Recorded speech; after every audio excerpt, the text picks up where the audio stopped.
Hello everyone. तो आज हम बात करेंगे कि रिटेल इन्वेस्टर का माइंडसेट क्या होता है जब वो एक स्टॉक खरीदता है। ठीक है, तो I call this as the cheap mentality.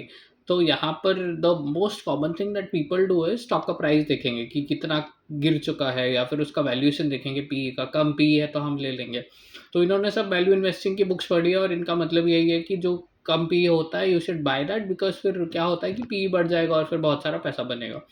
तो बहुत सारे स्टॉक्स हैं, येस बैंक एक ऐसा स्टॉक है। ठीक है, फिर there are many other penny stocks also which people like to buy, जिसको टर्न अराउंड स्टोरीज बोलते हैं कि होप इन्वेस्टिंग कहता हूँ मैं इसको। कि पैसा डाल देंगे और ये सोचेंगे कि एक ना एक दिन ये इनको भयंकर पैसा बनाकर दे देगा, लेकिन ऐसा होता नहीं है। The smart money always leaves these businesses once they understand that there is some kind of a danger. तो आपको ये सोचना है कि अगर कोई स्टॉक लो पी है तो there is a certain reason as to why it is having a low valuation.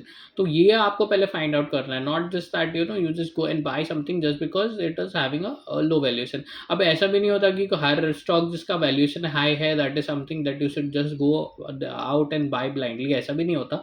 But ideally speaking stocks which have a higher P tend to make more money. ठीक है, अब इसमें एक कैविएट आता है, मतलब एक आपको एक्सेप्शन देखना पड़ेगा कि pace of growth is very important. अगर पेस ऑफ ग्रोथ गिर रहा है तो पी भी नीचे आएगा उसका, जैसे ऊपर गया था वैसे नीचे आ जाएगा। तो पेस ऑफ ग्रोथ को भी आपको ध्यान में देना है, and then you have to see as to what will happen to the valuations, how it plays out. तो आइडियली आपको देखना है कि सेल्स ग्रोथ अगर समझ लीजिए 30-35% है, तो पी 25-30 के आसपास अगर है तो it is a very good deal. So you have to see how it is working around, and that is very important. अगर आप वो नहीं देखोगे तो पैसा बाजार में कभी नहीं बनेगा। तो ये चीप स्टॉक्स लेने से कुछ नहीं होता।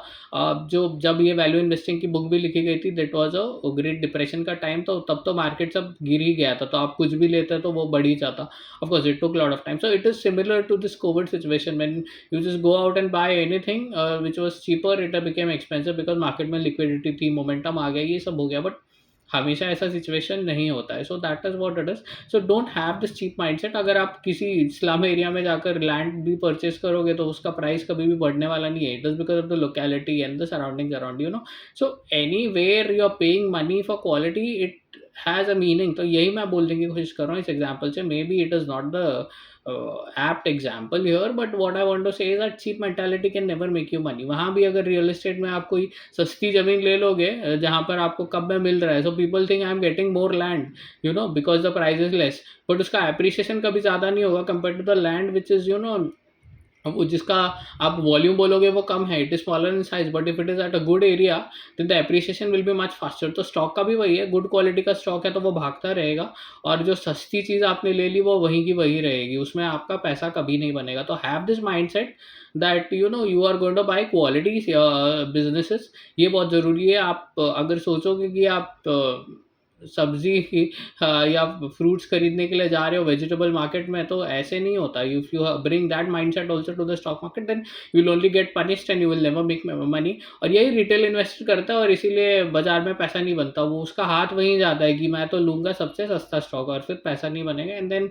दे कीप वेटिंग कि कब मेरा स्टॉक का प्राइस ब्रेक इवन आएगा, और वो आता ही नहीं। 1-2 साल उसमें चले जाता है, तो अब टाइम भी चला गया उसका। He could have made 40-50% of that at least, तो वो भी गया, पैसा भी नहीं मिला उसको। And then people say that stock market is gambling and they don't understand all this. तो वही है कि आपको पता होना चाहिए कि what you are doing. It is not so easy that you buy any stock and it will go up, ऐसा नहीं होता। 5,000 अगर कंपनी है तो उसमें से आई थिंक देर में भी ओनली 500 स्टॉक्स वर ट्रैकिंग, और उसमें भी यूनिवर्स और कंसंट्रेटेड हो जाता है। Maybe there are only 40-50 stocks which can be part of your portfolio at a time. I'm just giving you a rough example, but ऐसे ही होता है कि यूनिवर्स बहुत छोटा है जहाँ पे आप पैसा बना सकते हो compare to the number of companies you have.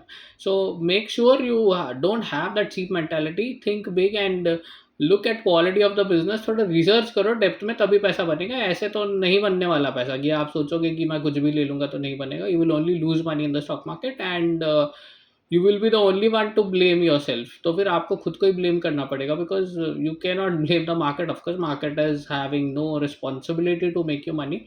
तो I think you have to take some pain, go out, discover the right way of investing. Of course, anyone who wants to know more can DM me on my Twitter handle। YouTube के ऊपर भी अगर आप comment करोगे तो I'll make sure that I can help you out as to how you do it. So I uh, help people to understand the markets and mentor them, hold hand holding करता हूँ मैं और उनको सिखाता हूँ। तो अगर आपको सच्ची में इंटरेस्ट है तो I can just really do it for you. But then I really want genuine people, ऐसे नहीं है कि आप बस कह रहे हो और फिर no one comes back. then I think that is something quite bad, because you are not respecting equity investing की जो बात होती है उसके लिए, है ना। तो अगर आपके पास पैशन है, ये काम बहुत अच्छा है, I think you can make a lot of money here. Of course money is not everything, शुरू में सबको ही पैसे के लिए आता है, but then you start loving the work and how the market moves, and then you don't even understand as to what you are doing with the markets, फिर टाइम कैसे चला जाता है आपको पता नहीं चल जाता। तो वही है कि you should start liking what you are doing, but थोड़ा बहुत अंडरस्टैंडिंग के लिए आपको it is better that you try to ask someone who is experience, so that you don't make a lot of mistakes and then the money making process is very fast. तो ये cheap mentality तो दूर रखिए। वही कहना था मुझे, यही मैं देखता हूँ बहुत बार कि रिटेल इन्वेस्टर करता है। Of course I was also someone who used to make this petty mistakes. Not that I have not done any of those. But then I think I've learned it the hard way, and then you can obviously approach someone and then make your journey of investing very smooth. So that is all for today, and get out of that cheap mentality and buy quality stocks. That's it. Thank you.